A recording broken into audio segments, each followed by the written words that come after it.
right?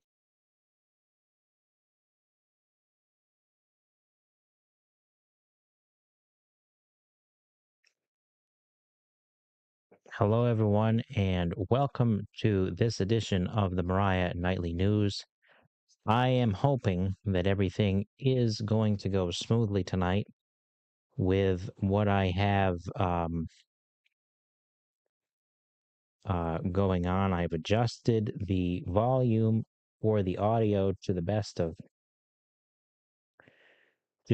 of my ability. This should go better than it has been with this. It's definitely a higher quality system, but we'll see how it goes. So, from the nation to Moriah, here are the headlines that matter for tonight. Our top story that we got in, um, basically as I was preparing and doing the notes, was the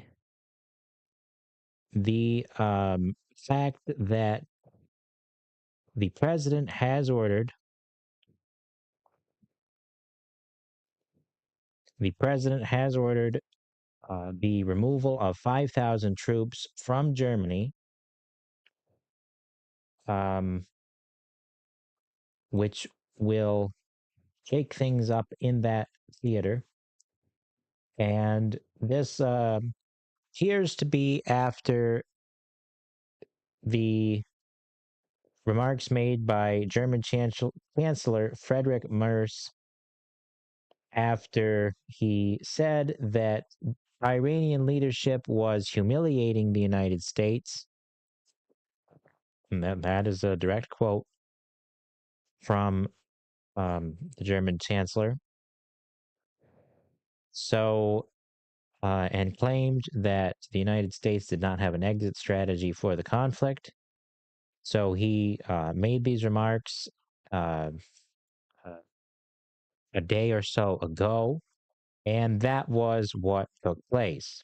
So this will, as the Wall Street Journal noted, bring troop levels down to 2022 levels, which some I'm sure will criticize.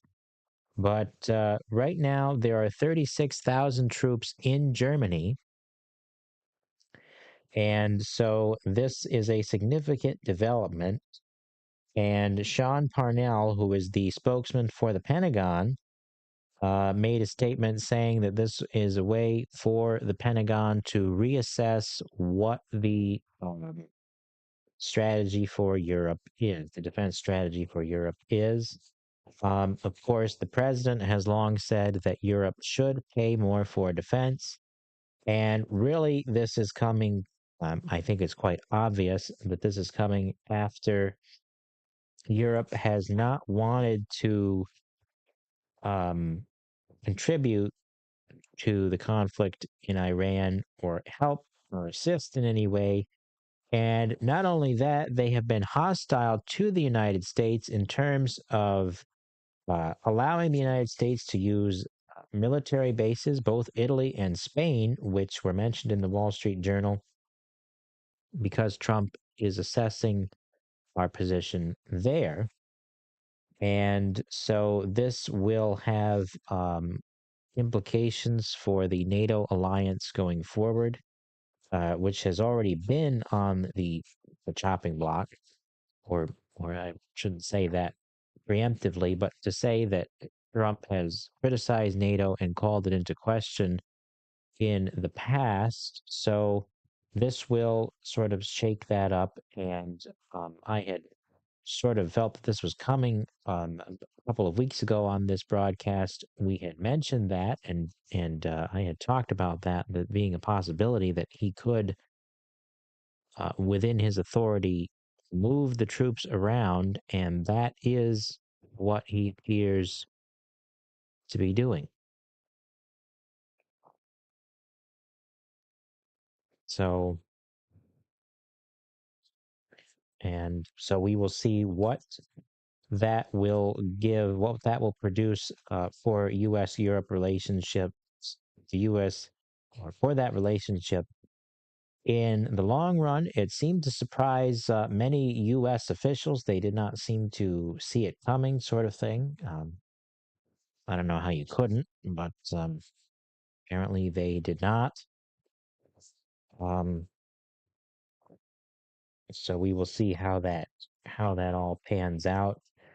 Um, so this was a reversal of a Biden era, or along with this came the reversal of a Biden era decision to send a long range missile battalion, or a battalion with long range missiles, to Germany that was supposed to come later this year. That decision was made in 2024 at the NATO summit when Biden was still in office. But that, and it was, move was supposed to happen this year, but that will not happen now. And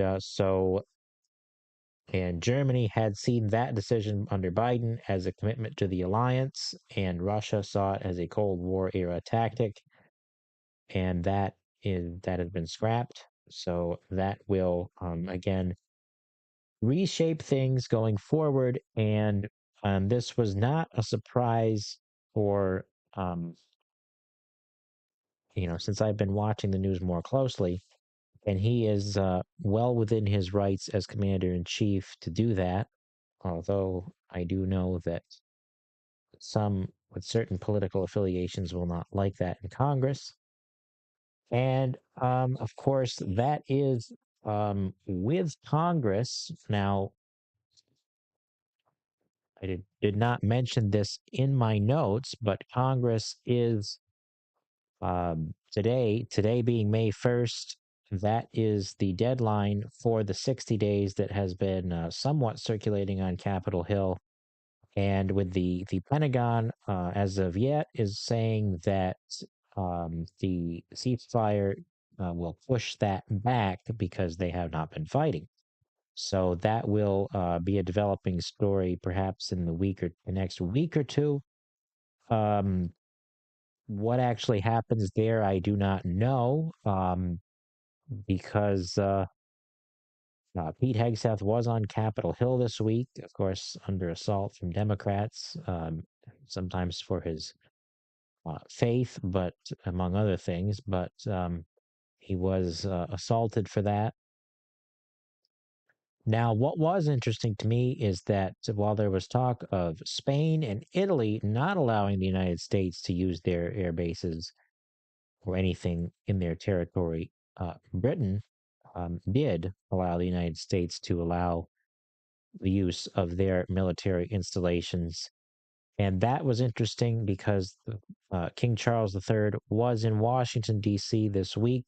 We covered that on Wednesday while he was here.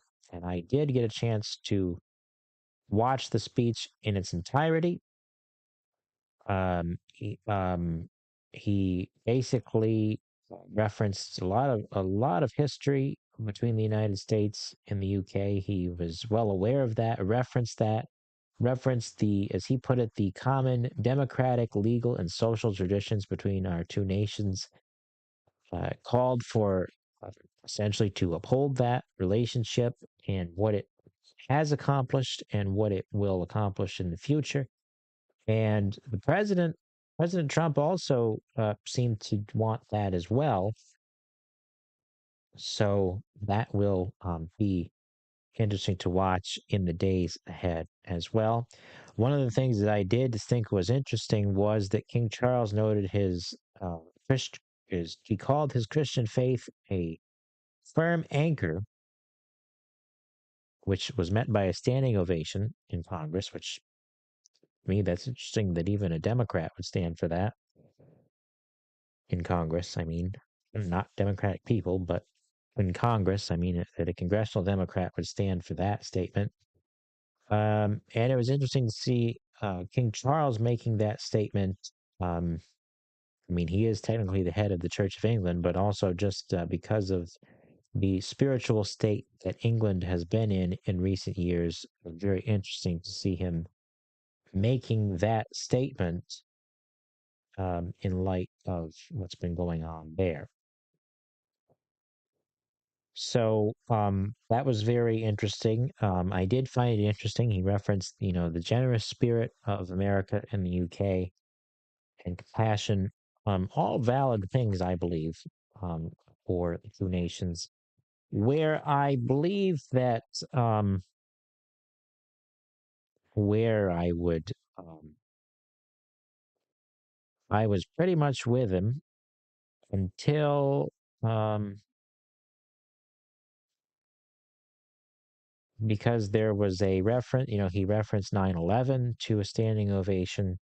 He talked about a lot of what was going on with joint security efforts between the UK and the US, especially the joint effort between the US, the UK, and Australia to deter China. And and he referenced fighting side by side with the US in Iraq and Afghanistan, and wanted security guarantees with Ukraine, but did not mention Iran at all. So that's sort of where I would, that to me was kind of the big elephant in the room that probably could have been addressed in some way, even if he had flat out said he didn't like it. He still could have addressed it in some shape or fashion, but he chose not to do that. And but he did call for he described the history of our relationship towards the end of the speech as one of reconciliation, renewal, and remarkable partnership, and called for rededication the end of that address.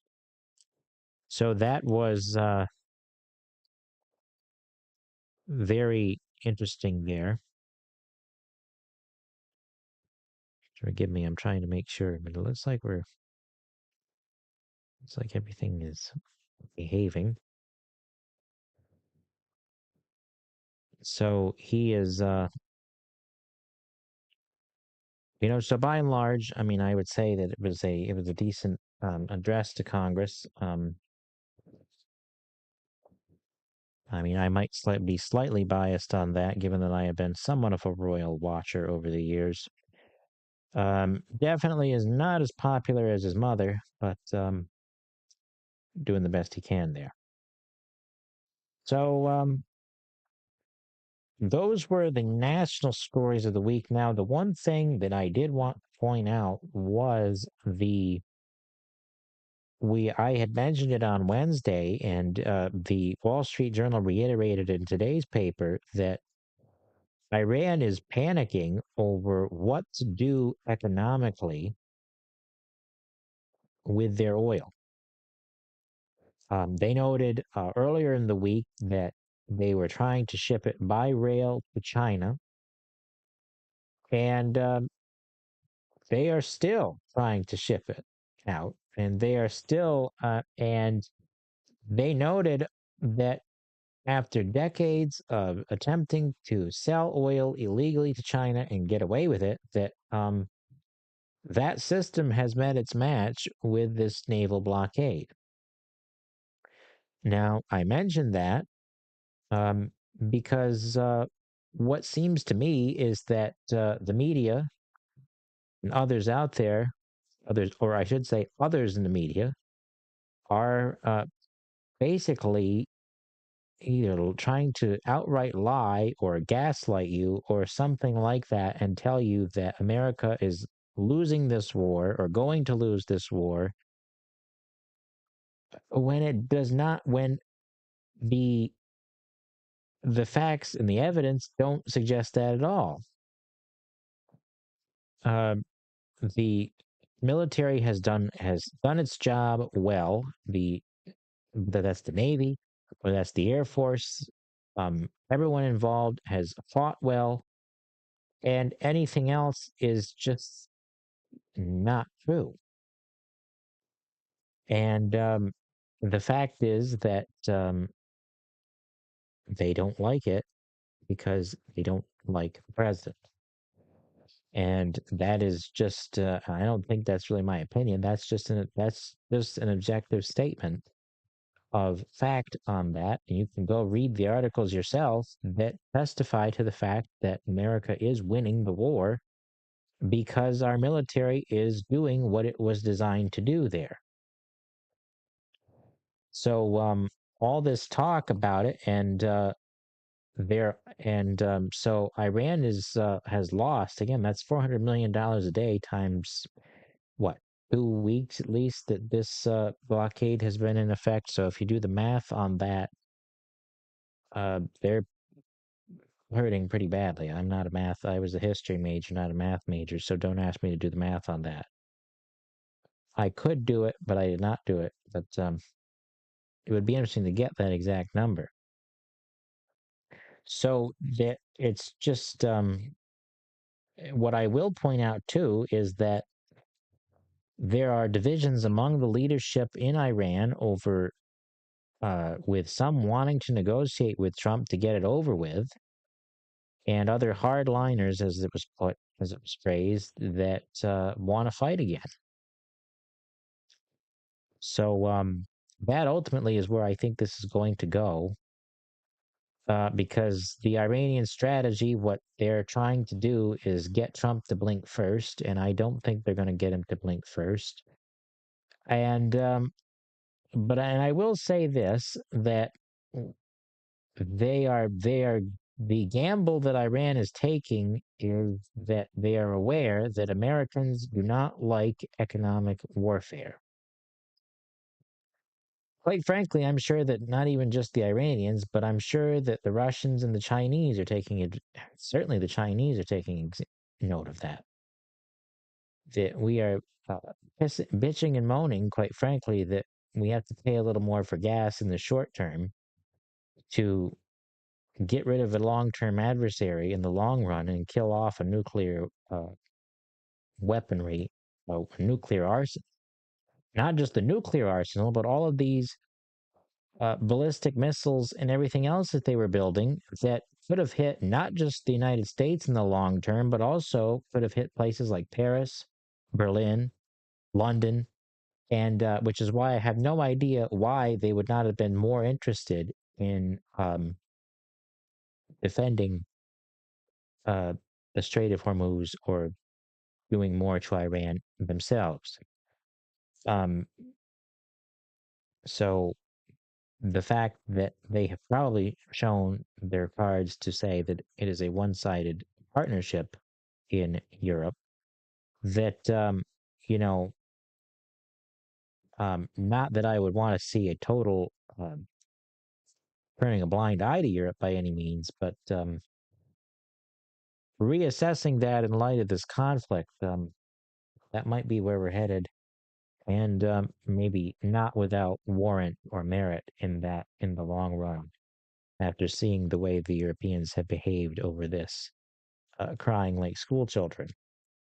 So I don't want to spend more time than I have to on that, because I could be here all night talking about that, because I am rather passionate about that. So on the local front, um, really the state level, um, we're having a bit of a challenge getting the headlines from New York State. But I do know that budget is still up in the air. But with that budget being up in the air, and it is not quite clear if that is the direct cause, but uh, the DMV offices are down. Their systems are down statewide. So there is one development to follow from the state level, but I know that the Essex County DMV put out a notice here locally for us here. So that is something to keep in mind. It's unclear if that is the cause. I would not be surprised if that's the cause, but I cannot say for certain that it is at this point. Um, I can tell you that around the region, the town of Lewis is holding public meetings on that howitzer case. And I put that with the state headlines because the Adirondack Park Agency is, of course, there is a huge lawsuit over that. And to me, that is significant in terms of um, civil rights in the Adirondack Park. Um, I say civil rights. I don't know if that's the right word for it, but individual rights, maybe is the better word for it, uh, personal freedom and autonomy to do and live as we see fit in this part of the country. The Adirondack Park Agency, as I have said, is the most demonic, satanic, and absolutely horrible organization that I've ever seen run anything, and is, in terms of economic growth and development, is the thing that kills this area in this part of New York State. And I hope that it gets struck down and abolished entirely in due course, which is an uphill battle because they are so sneaky that they found their way to whittle their way into the New York State Constitution, all of that with this whole forever wild nonsense, and which, you know, is an outright lie, because, no one wants to no one wants to go through and cut everything down up here by any means, but the fact that you can't even cut a tree down in your own backyard without getting a permit in some places is absolutely ridiculous. And that's why nobody can build anything up here. Nobody can invest any money up here because it gets too much bureaucratic red tape from the people in Raybrook who, uh, through the political process, need to be struck down and campaigned against as best as possible. And so there is a public town hall meeting in Lewis on April 30th at 6 p.m. That is largely because the folks in Lewis have been concerned about that. And I think more for noise, but with a little bit of education, we can show them that there's a little more at stake than just noise in this case. So the Elizabethtown wildfire that took place on Wednesday, that was contained. It is under containment now. Um, I do want to correct that because I had misspoke that it was out in Hague. When listening, that was just from the reports from the scanner, that we had heard in passing. It was not Hague, it was Elizabethtown. So I do apologize for that. On Wednesday broadcast, it was near the Lincoln Pond campground out that way, and so I'm not sure if it was somebody had. It's not quite clear the cause of. So yet the New York State Forest Rangers are looking at investigating that. Down in Thai, we did get an updated number for you on that firehouse vote. It was 352 to 307 was the final number for that. That was because we were getting some live reporting on the ground, I believe as far back as early as Tuesday evening. So we are able to at least revamp our live reporting on the ground. So that is a sign of growth for us here, that we can do our own reporting locally. And but the total vote was only 659 at the town of 5,000 people. So that's only a fraction of the number of residents. And of course, I'm sure that some of those are not all 18, of course, but the fact that that still seems like a very low number of the actual citizenry for Ticonderoga, which is very depressing for the involvement in the political process. And so that would be a goal for us here at the Moriah channel, is to encourage people to vote and get involved in the political process locally, because that's where you have the most say and the best opportunity to get involved politically. And of course, for Ticonderoga, the weekend of June 25th, at the end of June, William Shatner is slated to come back to Ticonderoga at the original Star Trek set down on Montcalm Street, there at the old Family Dollar, for those of you who remember that when it was the Family Dollar. And packages and tickets are available at www.startrektour.com. And of course, a huge thank you to uh,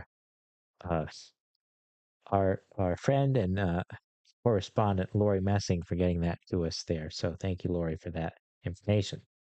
And up in Moriah,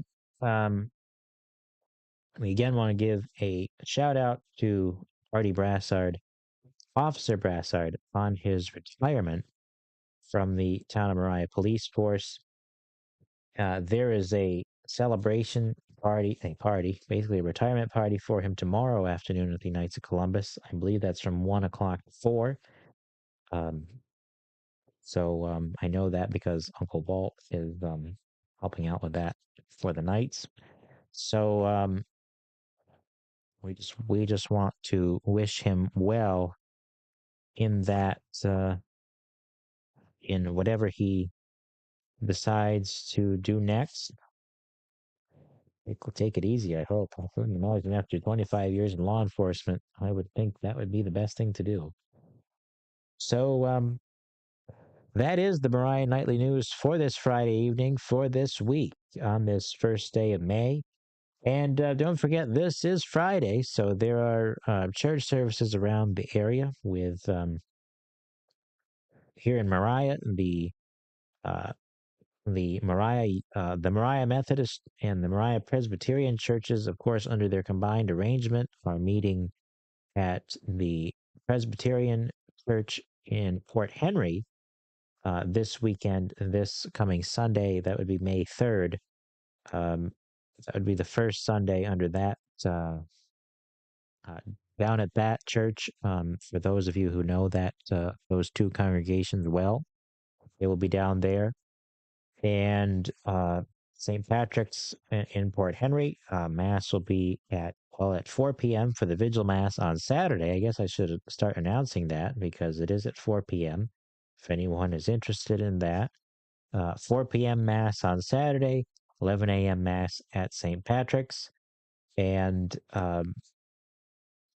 of course St. Mary's in Ticonderoga, which I did not write any of those times down. So all of that is by memory, but of course, you can find that in the Times of Ty or on their website. Those listings, you have a variety of churches: Ticonderoga Assemblies of God at 10:30 a.m. down in Ticonderoga, 9 a.m. at St. Mary's in Ticonderoga, Cornerstone Alliance in Ticonderoga, Lakeside Regional out in Hague.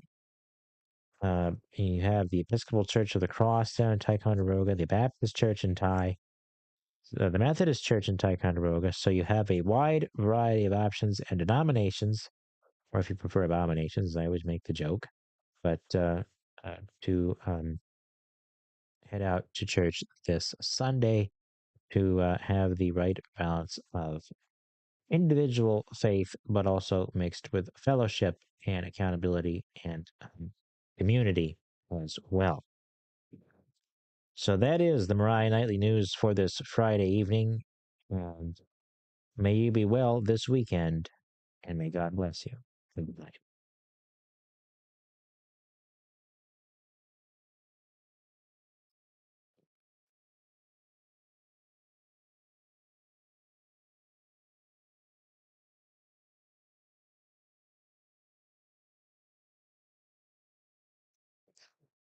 Oh,